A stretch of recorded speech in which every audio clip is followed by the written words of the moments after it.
ಇವಳೆ ನೋಡು ನಮ್ಮ ತಾಯಿ ಯಾವ್ರೆ ಕೊಟ್ಟ ಶಕ್ತಿಯು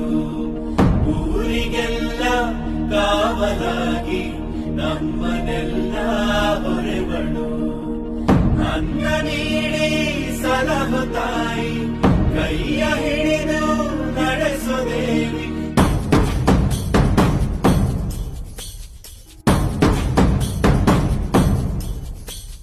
ತಲೆ ಮ್ಯಾಲೆ ಕಿರೀಟ ಕಣ್ಣಲ್ಲಿ ಮಿಂಚು ಮಹಾರಾಣಿಗತ್ತು ನೋಡು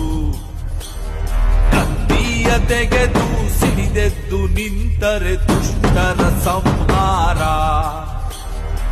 ಇವಳ